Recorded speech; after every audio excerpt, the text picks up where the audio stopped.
There's a force inside you that most people never discover. It doesn't announce itself loudly. It doesn't demand attention. It simply waits, quietly, patiently, for you to recognize it. This force has shaped empires, created masterpieces, and transformed ordinary lives into extraordinary legacies. It's not reserved for the gifted few. It's not locked behind privilege or circumstance. It exists in every single person, right now, in this very moment. This force is the creative power of your mind. But somewhere along the way, we forgot about it. We were taught to memorize, not to create. To follow instructions, not to imagine possibilities. To fit in, not to stand out. And slowly, without realizing it, we buried the most powerful tool we possess under layers of doubt, fear, and conformity. We started believing that creativity is a talent you're born with, not a power you can cultivate. We convinced ourselves that our circumstances define our future, that our past determines our potential, that our current reality is all we'll ever know. That's the lie. And it's time to break free from it. Because the truth is this: your mind is not a passive observer of reality. It's an active creator of it. Every thought you think, every belief you hold, every image you visualize shapes the world you experience. Not someday, not eventually, right now. Your current life is a perfect reflection of your dominant thoughts, your relationships, your income, your health, your happiness. All of it mirrors what's happening inside your mind. And if you don't like what you see, you have the power to change it. Think about how often you use your mind against yourself. You replay past failures, imagining all the ways things could go wrong. You worry about the future, creating detailed scenarios of disaster. You compare yourself to others, convincing yourself you're not enough. You tell yourself stories about who you are and what you're capable of, and those stories become your prison. And then you wonder why life feels so hard, why success feels so distant, why joy feels so rare. It's not because the world is against you, it's because your mind is creating exactly what you're feeding it. The wonderful creative power of the mind is not some mystical concept. It's a practical, observable, scientific reality. Neuroscience has proven that your brain cannot distinguish between a vividly imagined experience and a real one. Athletes use this principle to improve performance. Successful people use it to manifest goals. Healers use it to transform health. And you can use it to redesign your entire life. Because when you understand how your mind works, when you learn to direct its creative power intentionally, you stop being a victim of circumstance and become the architect of your destiny. In this audiobook, you'll discover the hidden mechanics of mental creation. You'll learn why most people's minds work against them instead of for them. You'll understand the difference between passive thinking and active creation. And most importantly, you'll receive practical tools to harness your mind's creative power and use it to build the life you've always wanted. We'll explore the law of mental equivalence, the power of visualization, the science of belief, and the art of mental discipline. By the end of this journey, you won't just understand creative power. You'll embody it. You'll no longer hope for change. You'll create it. This is the wonderful creative power of the mind. Let's unlock it together. Chapter 1. The Mind ES Creator. Most people think their mind is a thinking machine, something that processes information, solves problems, and stores memories. But that's only the surface. Your mind is far more powerful than that. It's not just a processor. It's a creator. Everything that exists in the physical world was once a thought in someone's mind. The chair you're sitting on, the device you're using, the building you're in, they all started as invisible ideas before becoming visible reality. This is the fundamental truth most people miss. Creation begins in the mind. But here's where it gets interesting. Your mind doesn't just create external things. It creates your internal experience too. Your emotions, your perceptions, your interpretations of reality, all of it is generated by your mind. Two people can experience the exact same event and have completely different reactions, not because the event is different, but because their minds are creating different meanings. One person loses a job and sees failure. Another sees opportunity. Same event, different creation. This is the creative power in action. The problem is, most people create unconsciously. They let their minds run on autopilot, recycling old thoughts, reinforcing old patterns, creating the same results over and over. They wake up and immediately start thinking about their problems. They scroll through social media and compare themselves to others. They replay conversations from yesterday, worried about what people think. They imagine worst-case scenarios about tomorrow.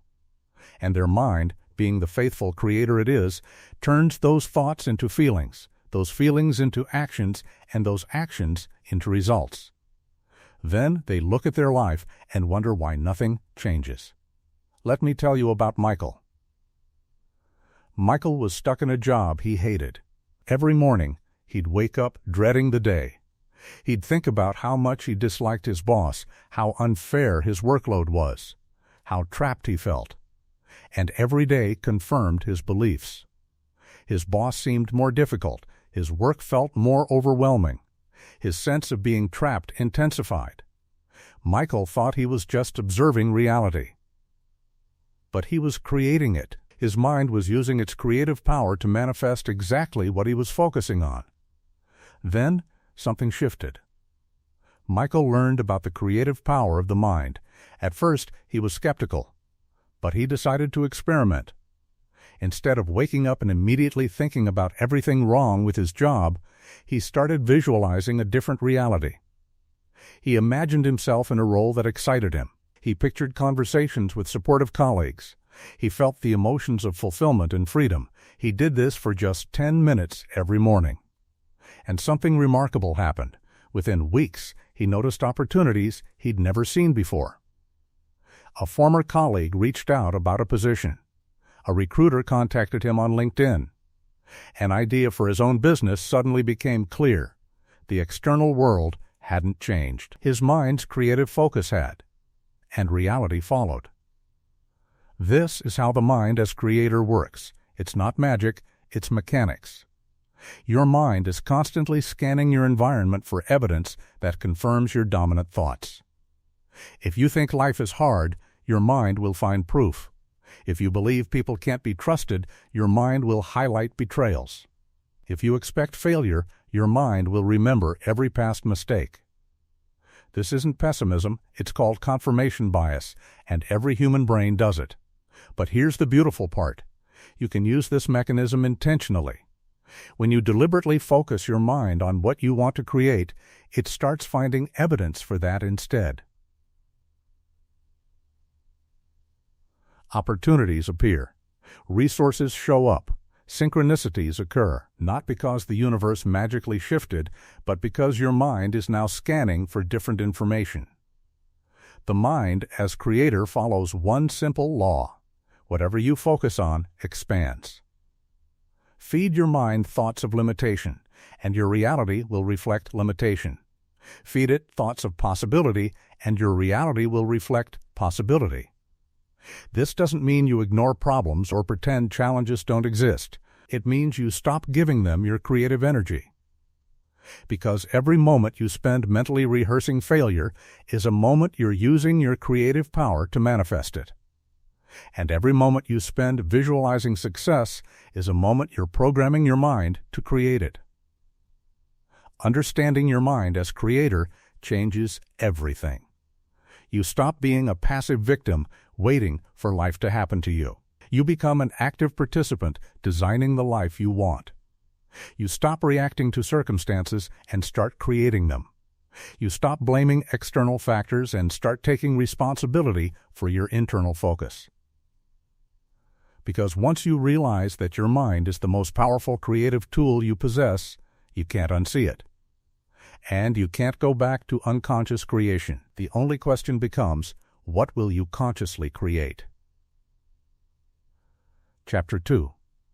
The law of mental equivalence. Here's a law most people don't know exists. The law of mental equivalence. It states that your outer world is a perfect mirror of your inner world. Everything you experience externally has a mental equivalent internally. If you want to know what's happening in your mind, look at your life. If you want to change your life, change your mind. It's that simple and that profound. Let me break this down. If you're struggling financially, there's a mental equivalent of lack and limitation in your mind.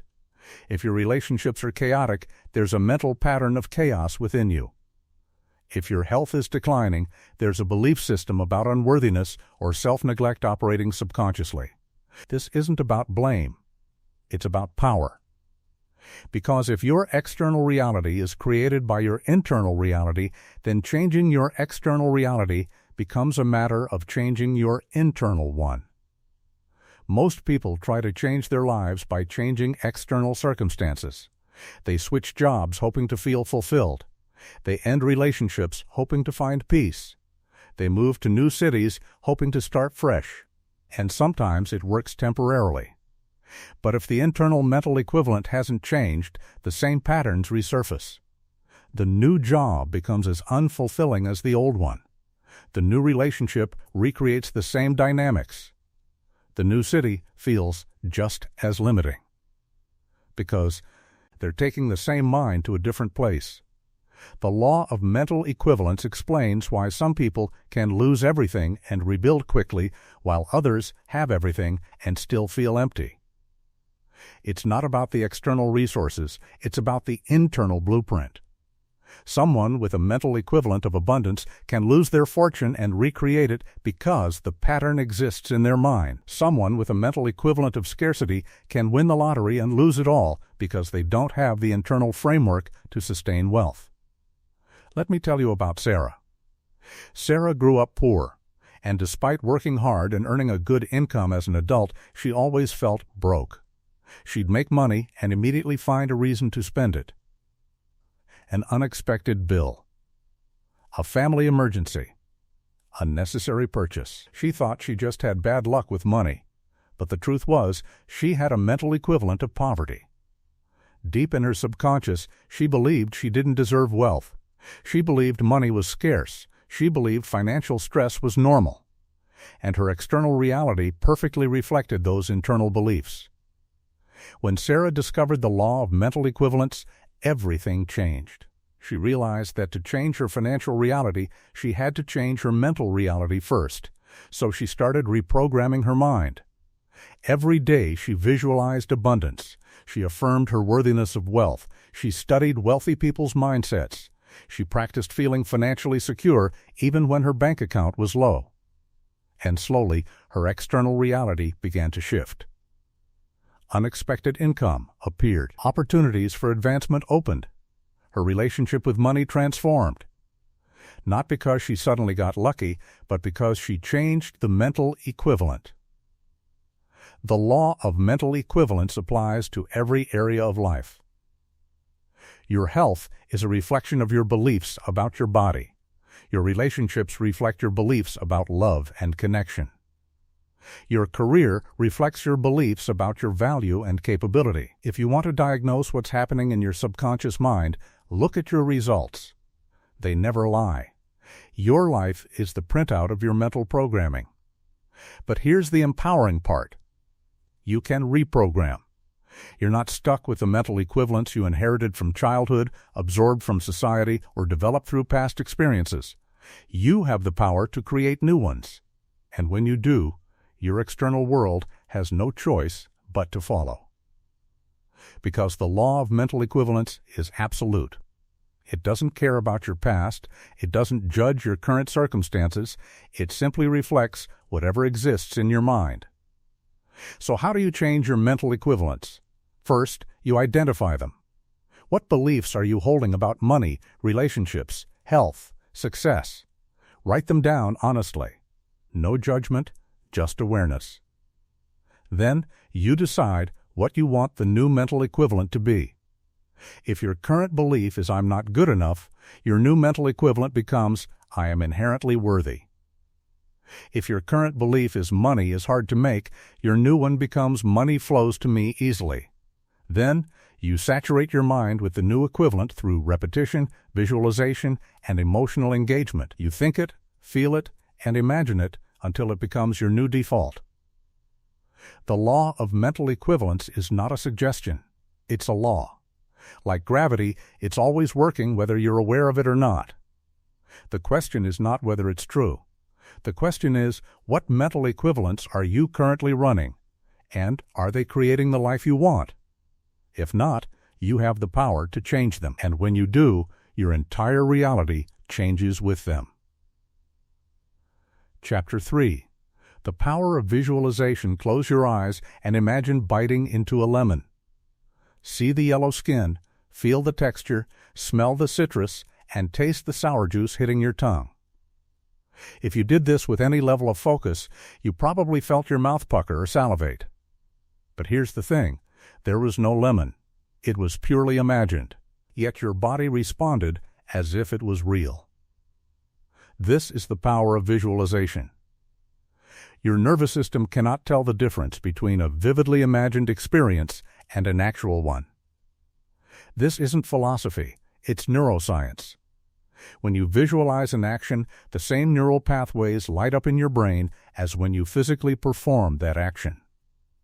Athletes have known this for decades. Olympic competitors visualize their routines hundreds of times before competing. Surgeons mentally rehearse complex procedures before entering the operating room. Public speakers imagine delivering their speeches flawlessly before stepping on stage. Why? Because mental rehearsal creates physical readiness. Your mind trains your body through visualization alone. But visualization is not just for performance. It's a creative force that shapes your entire reality.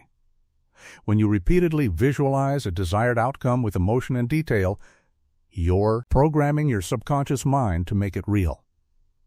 Your subconscious doesn't judge whether something is real or imagined.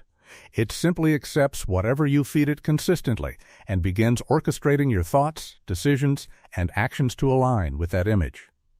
This is how people manifest goals that seem impossible. They see it so clearly in their mind that their external reality has no choice but to catch up. Let me tell you about David. David wanted to start his own business, but was paralyzed by fear. He had no funding, no connections, and no idea where to start. Every time he thought about it, anxiety overwhelmed him. Then he learned about visualization. Instead of focusing on what he didn't have, he started visualizing what he wanted. Every morning, he'd spend 10 minutes imagining his business thriving. He'd see himself confidently leading meetings, serving clients, and celebrating success. He'd feel the emotions of pride, freedom, and fulfillment. At first, it felt fake. But he kept going. After a few weeks, something shifted. Ideas started flowing. He met someone at a coffee shop who became a mentor. An unexpected opportunity for funding appeared. His confidence grew. And within 6 months, his business was real. Not because visualization magically dropped success into his lap, but because it reprogrammed his mind from fear to possibility. His subconscious, now aligned with the vision, guided him toward actions and opportunities he would have missed otherwise. The visualization didn't create the business directly. It created the mental state that made the business inevitable. Most people visualize the wrong way. They imagine vague, generic outcomes without emotion or detail. I want to be rich. I want to be happy. I want success. But the subconscious mind needs specificity. It needs sensory detail. It needs emotional fuel. Effective visualization is not just seeing an image, it's living the experience in your mind. You see the details, hear the sounds, feel the textures, and most importantly, feel the emotions. Because emotion is the language of the subconscious. Without it, visualization is just daydreaming. Here's how to visualize effectively. First, get clear on what you want. Not what you think you should want or what others expect. What you genuinely desire. Second, create a vivid mental movie. See yourself in the situation as if it's happening now. Use first-person perspective. Don't watch yourself from the outside like a spectator. Experience it from within. Third, engage all your senses. What do you see? What do you hear? What do you feel physically and emotionally? The more detailed, the better. Fourth, practice daily. Consistency trains your subconscious. 5 minutes of focused visualization every day is more powerful than an hour once a week. There's a critical mistake people make with visualization. They visualize and then immediately doubt. They create a beautiful mental image and then think, but that's not realistic. Who am I kidding? That'll never happen. This contradiction cancels out the creative power. Your subconscious receives mixed signals and does nothing. Visualization works when you visualize with belief, or at minimum, with openness. You don't have to know how it will happen. You just have to see it happening and allow your mind to believe it's possible. The power of visualization is not limited to goals and achievements. You can use it for healing, relationships, creativity, and peace. Cancer patients who visualize their immune system attacking cancer cells have better outcomes. People who visualize forgiveness and compassion improve their relationships. Artists who visualize their work before creating it produce masterpieces. The mind is a creative instrument, and visualization is how you direct its power. So, what do you want to create? Don't just think about it. See it. Feel it. Live it in your mind first. Because what you can vividly imagine, you can create. And what you create in your mind consistently will eventually manifest in your reality. That's not wishful thinking. That's the wonderful creative power of the mind in action. Chapter 4. The science of belief. Belief is not just an idea you hold. It's a force that shapes reality. What you believe about yourself, about others, about the world, creates a filter through which you experience everything. And that filter doesn't just color your perception. It actively influences your outcomes. This is not metaphysical theory. This is documented science. The placebo effect proves it. People take sugar pills believing they're medicine and experience real healing. Their belief triggers biochemical changes in their body. The pill has no active ingredient, but the belief does. The opposite is also true. The nocebo effect shows that negative beliefs create negative outcomes. Tell someone a harmless substance will make them sick, and they'll develop symptoms. Their belief activates their nervous system to create the expected result. This means your beliefs are not passive observations of reality. They're active participants in creating it. What you believe becomes what you experience. Not always, but far more often than coincidence can explain. Most people don't choose their beliefs consciously. They inherit them from parents, teachers, culture, media, past experiences. And once a belief is installed, it operates automatically, filtering information and directing behavior without conscious awareness. If you believe you're not good at math, you'll avoid mathematical challenges, reinforcing the belief. If you believe people can't be trusted, you'll interpret neutral actions as suspicious, confirming your belief. If you believe success is for others, not you, you will sabotage opportunities without even realizing it. Your beliefs become self-fulfilling prophecies. Let me tell you about Jessica. Jessica believed she was bad at public speaking. This belief wasn't based on any real evidence. She'd given one awkward presentation in school years ago, and her mind decided, I'm terrible at this. From that point forward, whenever public speaking opportunities arose, she'd panic, stumble over words, and confirm her belief. She thought public speaking was her weakness. But it wasn't. Her belief was. The moment she challenged that belief and replaced it with, I can improve at public speaking, everything changed. She started practicing, seeking feedback, and gradually became confident. Her skill didn't change first, her belief did. And her skill followed. The science of belief reveals something crucial. Your brain is designed to prove you right. Whatever you believe, your brain will find evidence to support it. This is called confirmation bias, and it's one of the most powerful cognitive mechanisms you have. If you believe the world is dangerous, your brain will highlight every threat. If you believe the world is abundant, your brain will notice every opportunity. Same world, different experience, all based on belief. This is why changing your beliefs is the fastest way to change your life. You don't need to change your circumstances first. You need to change what you believe about yourself and what's possible.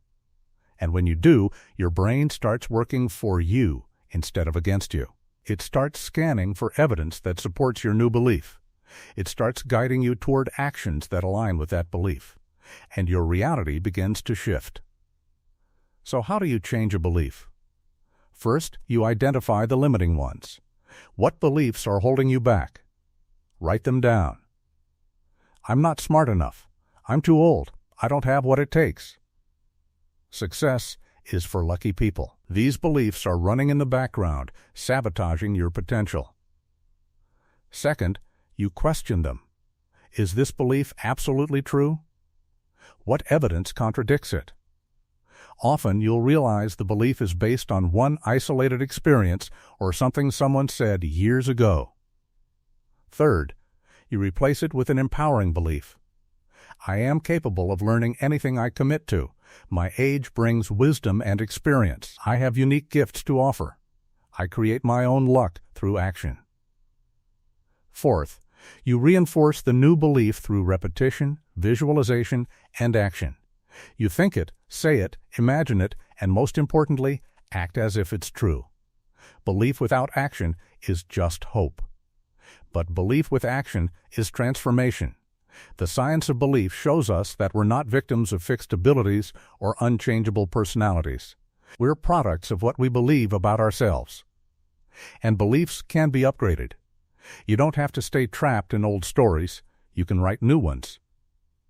And when you do, when you truly believe in your capacity to grow, to change, to create, the wonderful creative power of your mind activates fully. Because belief is not just the starting point. It's the fuel that powers everything else. Chapter 5.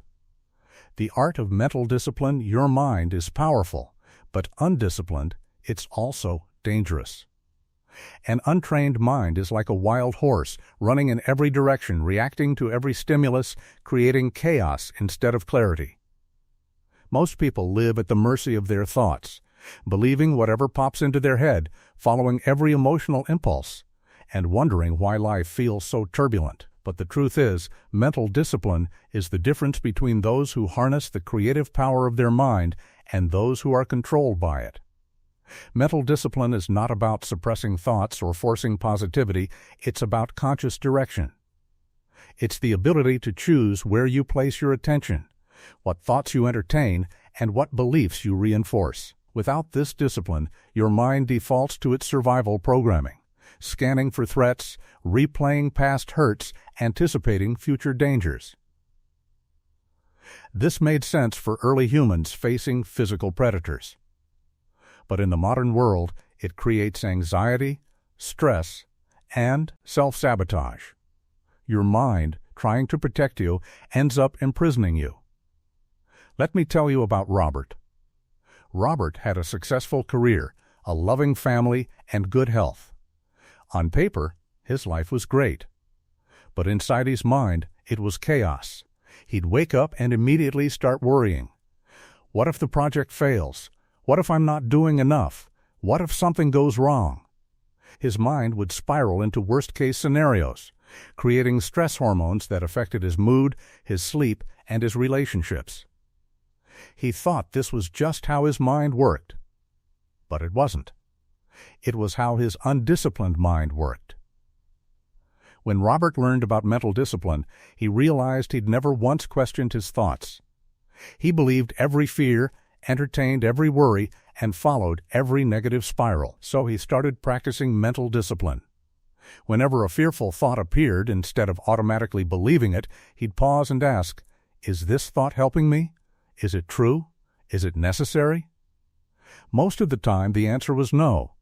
and slowly he trained his mind to let those thoughts pass instead of attaching to them. His external circumstances didn't change, but his internal experience transformed completely. Mental discipline has 3 core practices. The first is awareness. You can't discipline what you're not aware of. Most people are so identified with their thoughts that they don't realize they're thinking. Thoughts just happen, and they react. Awareness creates space between you and your thoughts. You become the observer, not the thought itself. When you notice a thought instead of being consumed by it, you gain the power to choose whether to engage with it or let it go. The second practice is focus. Discipline means directing your attention intentionally. In a world designed to distract you, this is a superpower.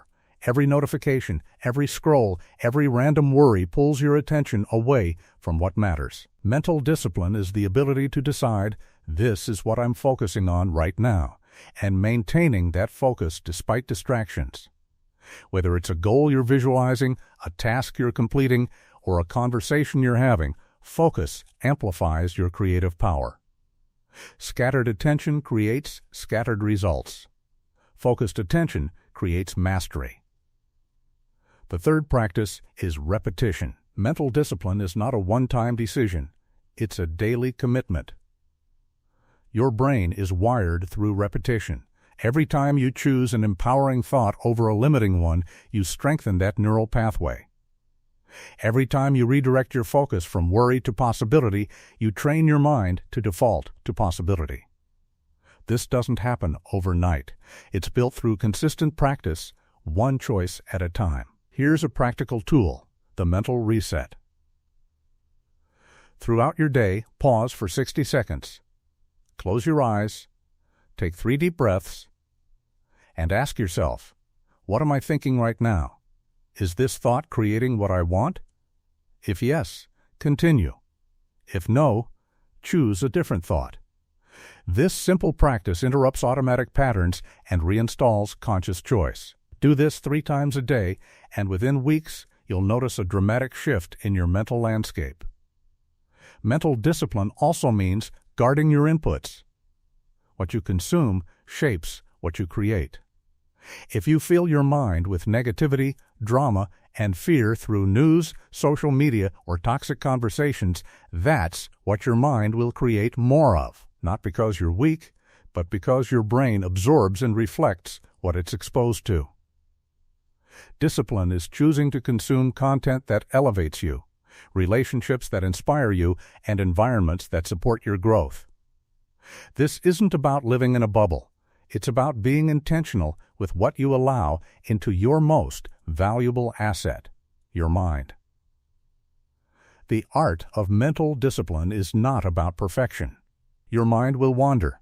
Negative thoughts will appear. That's normal. Discipline is not about eliminating them. It's about not giving them your power. It's recognizing when your mind is creating suffering and gently redirecting it toward creation. Over time, this becomes automatic. Your disciplined mind becomes your default mind. And when that happens, you unlock the full potential of your creative power. Because a disciplined mind is a powerful mind. And a powerful mind creates a powerful life. Chapter 6. The subconscious blueprint. Your conscious mind is the architect, but your subconscious mind is the builder. Everything you experience, every result you create, starts as a blueprint in your subconscious. And here's the critical part most people miss. Your subconscious doesn't care about your conscious goals. It operates based on the programming it's received over your lifetime. If your conscious mind says, I want success, but your subconscious blueprint says, I'm not worthy of success, the subconscious wins every time. Not because it's stronger, but because it controls 95% of your thoughts, decisions, and behaviors. Think of your subconscious as a highly sophisticated computer running in the background. It doesn't question the programs installed. It doesn't analyze whether they're helpful or harmful. It simply executes them. And most of these programs were installed before you were 7 years old, during a time when your brain was in a highly suggestible state, absorbing everything around you without filters. Your parents' beliefs about money became your beliefs. Your teacher's expectations shaped your self-concept. Your early experiences created emotional patterns that still run today. This is why people can consciously want one thing but unconsciously sabotage it. They want financial freedom but subconsciously believe they don't deserve it. They want loving relationships but subconsciously believe they'll be abandoned. They want vibrant health but subconsciously hold on to stress and self-neglect. The conscious desire is real, but the subconscious blueprint is more powerful. And until you reprogram that blueprint, you'll keep creating the same results no matter how hard you try consciously. Let me tell you about Amanda. Amanda wanted to grow her business. She set goals, created strategies, and worked incredibly hard. But year after year, her income stayed flat. She'd get close to a breakthrough, then something would go wrong. A client would cancel, an opportunity would fall through. She'd make a costly mistake. Amanda thought she was just unlucky. But when she explored her subconscious blueprint, she discovered something surprising. Growing up, her father had lost his business, and the family struggled for years. Subconsciously, Amanda associated business growth with potential loss and pain. So every time she got close to expanding, her subconscious would create sabotage to keep her safe from the pain she witnessed as a child. Once Amanda identified this subconscious pattern, she could change it. She began speaking to her subconscious through visualization, affirmations, and emotional healing. She reassured the part of her that was afraid, "I am not my father. I have different skills, different support, different circumstances. Growth is safe for me." And she repeated this daily. Slowly, her subconscious blueprint updated, and her business finally broke through the ceiling she'd been hitting for years. Not because she worked harder, but because she reprogrammed the hidden blueprint that had been blocking her. Your subconscious blueprint controls your comfort zone. Even if your comfort zone is uncomfortable, your subconscious will keep you there because it's familiar. It knows how to operate in that zone. Stepping outside of it feels dangerous, so your subconscious creates fear, doubt, and resistance to pull you back. This is why change feels so hard. You're not just fighting external circumstances, you're fighting your own internal programming designed to keep you exactly where you are. But here's the empowering truth: you can reprogram your subconscious. It's not easy, and it's not instant, but it's possible. The subconscious communicates through repetition, emotion, and imagery. It doesn't understand logic or reason, it responds to feelings and symbols. This is why affirmations work when done correctly. Not because words have magic power, but because repeated emotional statements create new neural pathways that eventually become the new default program. Here's how to reprogram your subconscious blueprint. First, identify the hidden beliefs. What patterns keep repeating in your life? Financial struggle? Relationship conflict? Health issues? These patterns reveal the subconscious programs running beneath the surface. Second, create a new program. Write down the belief you want to install. Make it positive, present tense, and emotionally charged. I am worthy of abundance. Money flows to me easily. I am capable of creating success. Third, saturate your subconscious with this new program. Repeat it daily with feeling. Visualize it vividly. Embody it emotionally. The more emotion and repetition, the faster the new program installs. Fourth, take aligned action. New beliefs without new behaviors won't create new results. Act as if the new belief is already true. Make decisions from that identity. Your subconscious learns through experience, so give it experiences that confirm the new blueprint. Reprogramming your subconscious is not about denying your past. It's about refusing to let your past define your future. The blueprint that created your life up until now doesn't have to be the blueprint that creates your life going forward. You have the power to rewrite it. And when you do, when your subconscious blueprint aligns with your conscious desires, the creative power of your mind operates at full capacity. Because a unified mind, conscious and subconscious, working together, is unstoppable. Chapter 7. The creative state. There's a state of mind where everything flows. Ideas come effortlessly. Solutions appear naturally. Actions feel inspired, not forced. Time seems to disappear. You're fully present, fully engaged, and fully alive. This is the creative state, and it's where the wonderful creative power of your mind operates at its peak. But most people rarely experience it. Not because they're not creative, but because they don't know how to access this state intentionally. The creative state is not reserved for artists, musicians, or inventors.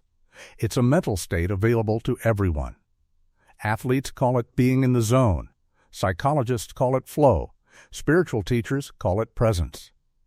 But whatever you call it, the essence is the same. You're fully aligned with the present moment, free from mental resistance, and connected to a deeper intelligence beyond your everyday thinking. In this state, your mind stops overthinking and starts creating. Answers you've been searching for suddenly become obvious.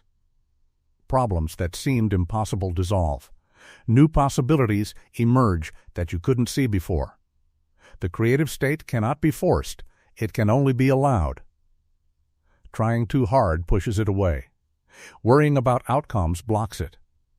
Being in your head analyzing and controlling prevents it. The creative state arises when you relax your grip, trust the process, and let your mind work naturally. This doesn't mean being passive. It means being present. It means focusing on what you're creating without attachment to how it will turn out.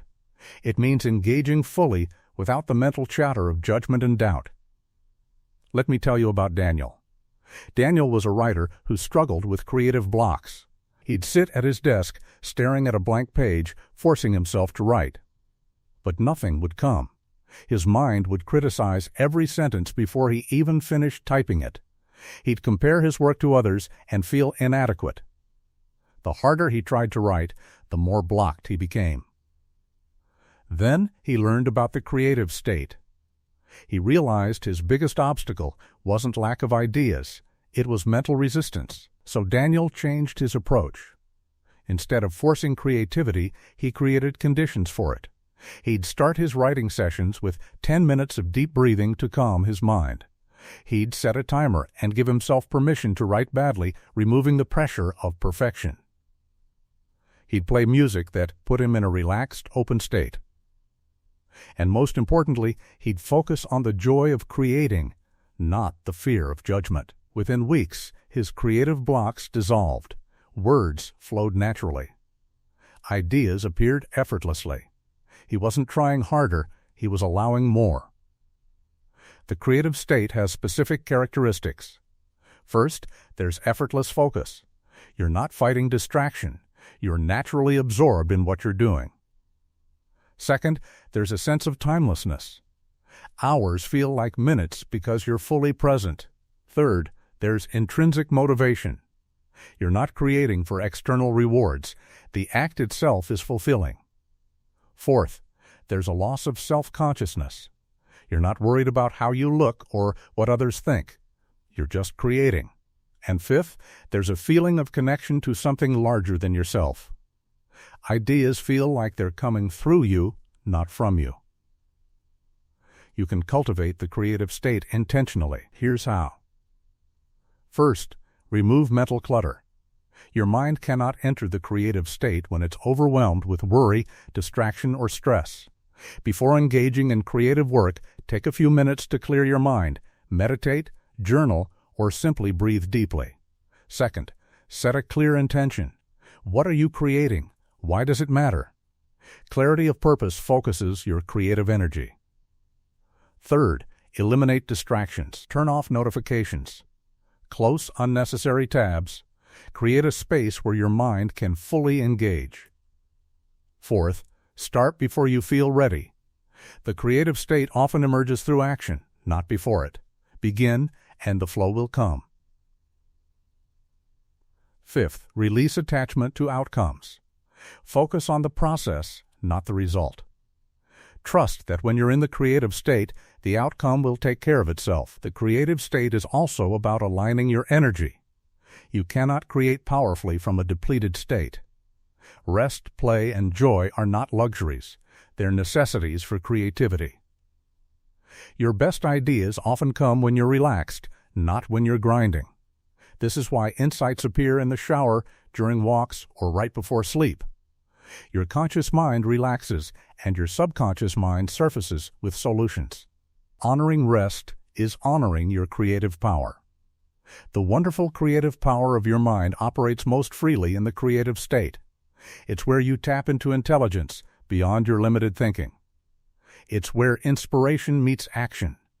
It's where the impossible becomes possible. And the more time you spend in this state, the more you realize you're not creating alone. You're channeling something greater. And when you trust that, when you let go and allow your mind to create naturally, magic happens. Chapter 8. The 30-Day Mental Creation Challenge. Understanding the creative power of your mind is one thing. Embodying it is another. Real transformation doesn't come from information. It comes from application. Knowledge without practice is just entertainment. But practice with consistency creates mastery. So here's your challenge. 30 days of intentional mental creation. Not perfection, just practice. Because mastery is built one conscious choice at a time. This is not about adding more to your already busy life. It's about transforming the way you use your mind every single day. These practices take minutes, not hours, but the cumulative effect over 30 days will fundamentally shift how you think, what you believe, and what you create. Are you ready? Let's begin. Week 1 is about awareness. Before you can change your mental patterns, you need to see them clearly. For the next 7 days, your only job is to observe your thoughts without judgment. Carry a small notebook or use your phone. Throughout the day, notice what you're thinking and write it down. Not every thought, just the recurring ones. The thoughts that loop in the background. The beliefs that surface during challenges. The narratives you tell yourself. By the end of week 1, you'll have a clear picture of your default mental programming. And awareness is the first step to change. Week 2 focuses on replacing limiting beliefs. Now that you know what thoughts are running your mind, it's time to upgrade them. Choose 3 limiting beliefs from your week 1 observations. Maybe it's, I'm not good enough, or success is hard, or I always struggle with money. For each limiting belief, create an empowering alternative. I am enough exactly as I am. Success flows naturally when I'm aligned. Money comes to me easily and frequently. Write these new beliefs on sticky notes and place them where you'll see them daily. Your bathroom mirror, your workspace, your phone wallpaper. Every time you see them, say them out loud with emotion. Feel them as true. Your subconscious is listening. Week 3 introduces daily visualization. This is where the creative power accelerates. Every morning, before checking your phone or starting your day, spend 10 minutes visualizing your ideal reality. Not vague wishes, but specific, vivid scenes. See yourself living the life you desire. Feel the emotions of already having it. Engage all your senses. Make it so real that your mind and body believe it's happening now. If you want a thriving business, see yourself in meetings, serving clients, celebrating wins. If you want vibrant health, see yourself energized, active, and strong. If you want fulfilling relationships, see yourself connected, loved, and supported. Consistency is key. 10 minutes every morning for 7 days will create neural pathways that start manifesting in your physical reality. Week 4 is about aligned action. Belief and visualization without action create frustration, not results. Your subconscious needs evidence that the new beliefs are true. So this week, take one action daily that aligns with the reality you're creating. If you're visualizing success, do something successful people do. If you're affirming abundance, make a decision from abundance, not scarcity. If you're believing in your worth, set a boundary that honors it. Each action reinforces the new mental program. It tells your subconscious, "We're serious about this." And your subconscious responds by creating more opportunities for aligned actions. Throughout all 30 days, practice mental discipline. Whenever you catch yourself in a negative thought spiral, use the reset technique. Pause. Breathe. Ask, "Is this thought serving me? Is it true? What would I rather focus on?" Then consciously redirect your attention to an empowering thought or your vision. This interrupts the old pattern and strengthens the new one. The first few times will feel forced, but by day 30, it becomes natural. Your mind starts defaulting to empowerment instead of limitation. By the end of 30 days, something profound will have happened. You won't just understand the creative power of your mind, you'll have experienced it.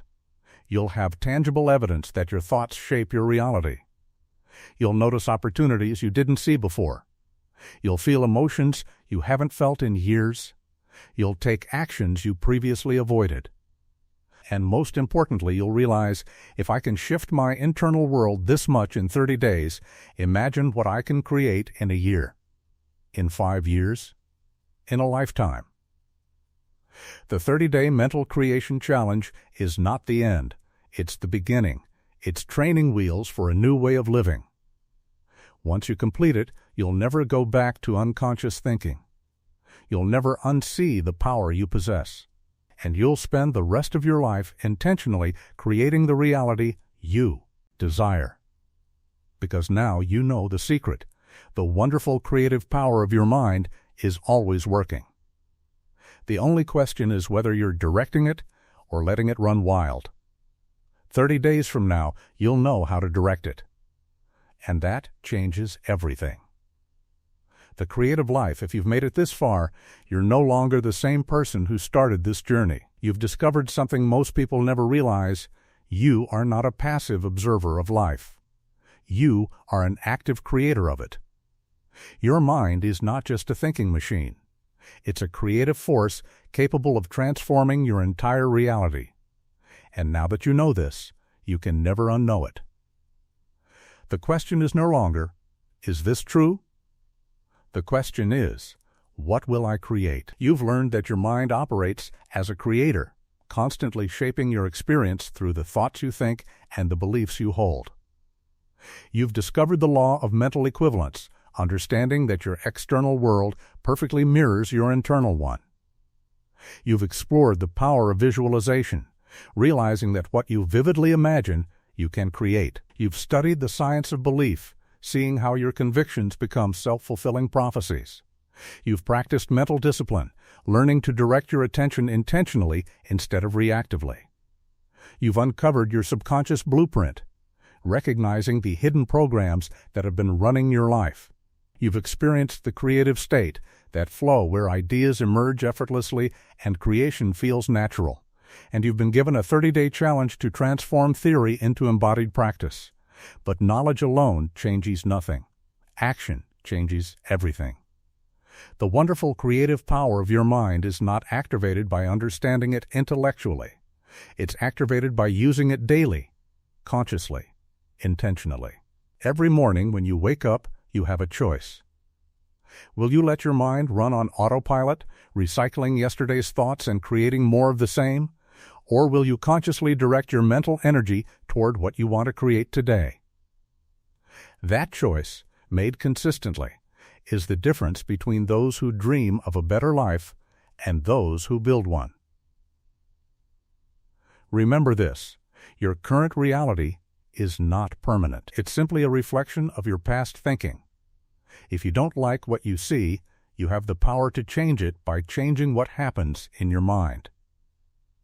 This doesn't mean ignoring problems or pretending challenges don't exist. It means refusing to give them your creative power. It means focusing on solutions instead of dwelling on problems. It means visualizing success instead of rehearsing failure. It means believing in possibilities instead of accepting limitations. The creative life is not about perfection.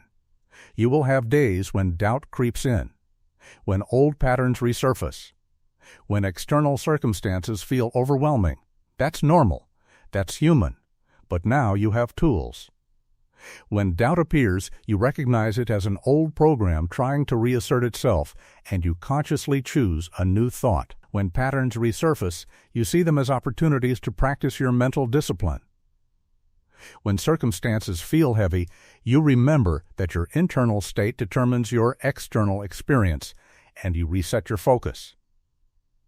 Living a creative life means taking full responsibility for your reality. Not in a way that blames you for everything, but in a way that empowers you to change anything. When you accept that your mind is the primary creator of your experience, victim mentality dissolves. Complaining loses its appeal. Waiting for external saviors feels pointless because you realize I am the variable that changes everything, not my circumstances, not other people, not luck or fate. Me, my thoughts, my beliefs, my focus, my choices. This realization is both liberating and demanding. Liberating because you're no longer at the mercy of the world. Demanding because you can no longer make excuses. But if you're reading this, you're ready for that responsibility. You're ready to stop living by default and start creating by design. You're ready to harness the wonderful creative power of your mind and use it to build the life you've always wanted. So go. Create consciously. Think intentionally. Believe powerfully. Visualize vividly. Act aligned. And trust the process. You don't need to see the entire path. You just need to take the next step with the understanding that your mind is creating as you go. Every thought is a seed. Every belief is a blueprint. Every visualization is a preview. And every action is a confirmation. String enough of these together, and you don't just change your life, you transform it. The wonderful creative power of the mind is not a gift reserved for a chosen few. It's your birthright. It's been with you all along, waiting for you to recognize it and use it. Now you know. Now you've been reminded. The only question left is, what will you create? The canvas is blank. The tools are in your hands. And the creative power, infinite and limitless, is ready. Begin now. Create boldly. And watch as your inner vision becomes your outer reality. Because when you understand and use the creative power of your mind, anything is possible. And that's not motivation. That's truth.